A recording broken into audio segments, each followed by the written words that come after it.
কে কে বলতে পারবেন এগুলো কি? মেকার পাই না তো পাওয়া যায় না, আসে তো আসে না, এরকম একটা অবস্থা। আর আজকে এভাবে ডিমটা রান্না করতে চাইনি, তো আপনাদের ভাইয়া বললো যেভাবে রান্না করো এভাবে খেতে খুবই ভালো লাগে। অবশেষে অনেক কষ্টের পর আমার ফ্রিজটা ঠিক করানো হইতেছে। আজকে মেকার আসছে বাসায়, তো বাসাতেই ফ্রিজটা ঠিক করানো হইতেছে। বাহিরে আর নিয়ে যাওয়া হয় নাই, বাহিরে নিয়ে যাওয়ার কথা বলছিল, তো যে মেকার বলছিল সেখানে আর দেওয়া হয় নাই, তো এখানে বাসায় মেকার ডাকানো হয়েছে। তো আপনারা যারা আমার অনেক আগের ভিডিওতে বলা হয়েছে, যারা ভিডিও দেখেন তারা তো অবশ্যই দেখছেন যে আমার ফ্রিজটা একদম রোজার আগেই নষ্ট হয়ে গেছিল। তো অনেক কষ্টের পর আর কি মেকার পাই না তো পাওয়া যায় না, আসে তো আসে না, এরকম একটা অবস্থা। তো আজকে বাসায় নিয়ে আসলো আপনাদের ভাইয়া, বাসায় এনে তারপর ফ্রিজটা একদম ঠিক করলো।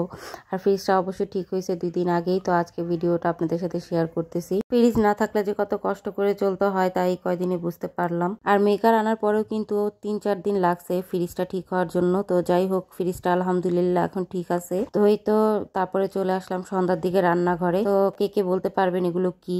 আর এগুলোতে আমি যে তেজপাতা, গরম মশলা দিয়ে রাখছি আর দিয়ে এখন চুলায় বসিয়ে দিছি। এটা হইতেছে গরুর চর্বি। পাশের চুলাতে কিন্তু আমি ডিম বসাইছি, আর ডিমটাতে আমি পেঁয়াজ, মরিচ আর লবণ আর একটু গরম মশলার গুঁড়া দিয়ে লিটিনে করে দিয়ে দিচ্ছি। আর এই ডিমটা কিভাবে রান্না করবো এগুলো আমার আগের ভিডিওতে যারা দেখছেন তারা তো জানেনি। যাই হোক, এদিকে কিন্তু চর্বিগুলো গলে গেছে, গলে তেল বেরিয়ে আসছে। আর এই চর্বিটা কিন্তু আমি কালকে বের করে আর কি ধুয়ে জাল দিয়ে রাখছিলাম, মানে একটু গলায় রাখছিলাম। গলায় রাখার পরে কিন্তু অনেকখানি তেল বেরিয়েছে। তো আজকে আবার দ্বিতীয় দিন জাল দিতেছি। দ্বিতীয় দিন যে আস্ত গরম মশলা আছে, তেজপাতা, দারচিনি, লং, এলাচি সবকিছু দিয়ে একটু বেশি করে দিয়ে আর কি আমি জাল দিতেছি, যাতে এটার মধ্যে যে একটা ব্যাড স্মেল থাকে, মানে একটু হালকা যে গন্ধ থাকে চর্বির, যেটা আর কি ভালো লাগে না, সেই গন্ধটা আর কি থাকবে না। তো এটা আমি একটু ভালো করে জাল দিয়ে তারপরে ঠান্ডা করে নিব।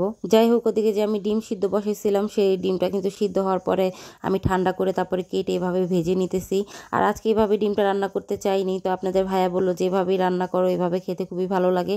আর সাথে আলু দিব, তো আলুটা কিউব করে কেটে আমি ভেজে নিছি। তো ডিম আর আলুটা ভেজে নেওয়ার পরে এখন আমি রান্না বসিয়ে দিব। তো এই তো আমি রান্না বসিয়ে দিছি। তো পেঁয়াজ ভেজে নিয়ে তারপর আমি এক এক করে এখানে সব মশলা দিয়ে ভালো করে মশলাটা আগে কষিয়ে নেব। কষিয়ে তারপর যে ভাজা আলুটা আছে সে ভাজা আলুটা দিয়ে দিব। আর ভাজা আলুটা দেওয়ার পর আমি কিছুক্ষণ কষিয়ে নেব। আর এইদিকে কিন্তু চর্বির চুলাটা আমি বন্ধ করে দিছি আর এটাকে ঠান্ডা হতে দিছি। তো যাই হোক, এখানে কিন্তু আমি অফ ক্যামেরাতে তো ঝোল দিয়ে দিছি। তরকারিটা মাখা মাখা হয়ে আসলে তারপর আমি নামিয়ে নিব। তো ওইদিকে কিন্তু চর্বিটা প্রায় ঠান্ডা হয়ে আসছে। যাই হোক, এতক্ষণ তো আপনারা দেখলেন এই চর্বিটা আমি গলিয়ে নিলাম। তো এটা দিয়ে কি করব সেটা তো আপনাদেরকে বলাই হয়নি। এই গরুর চর্বিগুলো দিয়ে আমি বাটার অয়েল তৈরি করব। চর্বিগুলো ধুয়ে পানি ঝরিয়ে তারপর আমি চুলায় বসিয়ে দিছি। আর এইভাবে তেলটা যখন ছাড়ছে তারপরে দিন আমি আবার এটার মধ্যে আর কি তেজপাতা, যে গরম মশলা বলছিলাম সেগুলো দিয়ে নিছি। আর এটা যখন একদম লালচে কালার হয়ে যাবে, মানে একদম মচমচে হয়ে যাবে, তখনই বুঝবেন যে এটা হয়ে গেছে। এভাবে চর্বি দিয়ে কিন্তু বাটার অয়েল ঘরেই তৈরি করে নেওয়া যায়, আর খেতেও কিন্তু বেশ ভালো লাগে। বিশেষ করে পরোটা ভাজা, তারপর খিচুড়ি আর পোলাওতে দিলে কিন্তু একটু অন্যরকম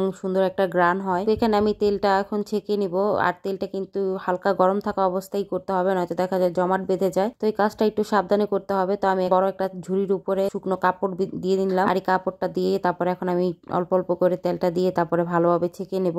আর আমার এক হাতে যেহেতু মোবাইল, আর এক হাত দিয়ে আমি এক হাত দিয়ে যেহেতু কাজটা করতেছি, তো আমার একটু কষ্ট হয়ে যাচ্ছে। তো এই কাজটা কিন্তু আপনারা একটু সাবধান ভাবে করবেন, কারণ তেলটা যেহেতু গরম থাকে। আর এরকম করে আমি তেলটা 2 বার ছেঁকে নেব, যাতে তেলের মধ্যে কোনো ময়লা না থাকে। তো আর ওইদিকে কিন্তু আমি একটা কাচের পাত্র ধুয়ে পরিষ্কার করে নিয়েছি। আর এই কাচের পাত্রেতেই তেলটা রাখবো। আর কাচের পাত্রে তেলটা রাখলে বেশি দিন ভালো থাকে। শীতের দিন ফ্রিজে না রাখলেও চলবে, কারণ শীতের দিন তো তেল এমনি জমাট বেঁধে থাকে। আর এখন যেহেতু গরম পড়ছে, তো এটাকে তো অবশ্যই ফ্রিজে রাখতে হবে। তো এই তো আমি আবার দ্বিতীয়বারের মতো ছেঁকে নিতেছি। তো এখন মেয়েকে বললাম একটু ধরার জন্য, তো মেয়ে ধরলো আর আমি ছেঁকে নিলাম। আর আমি কিন্তু আর সামান্য একটু তেলে কিন্তু আবারও একটু গরম মশলা একটু গরম করে নিয়ে তারপরে কিন্তু তেলের মধ্যে দিয়ে দিলাম। আর এইভাবেই কিন্তু ঘরে খুব সহজেই আর ঝটপট কিন্তু বাটার অয়েল তৈরি করে নেওয়া যায়। কে কে এভাবে ঘরে বাটার অয়েল তৈরি করেন, আর বাটার অয়েলের রেসিপিটি কেমন লাগলো অবশ্যই কমেন্ট করে জানাতে ভুলবেন না। আজকে এই পর্যন্তই, দেখা হবে নেক্সট কোনো ভিডিওতে। সে পর্যন্ত সবাই ভালো থাকবেন। আসসালামু আলাইকুম।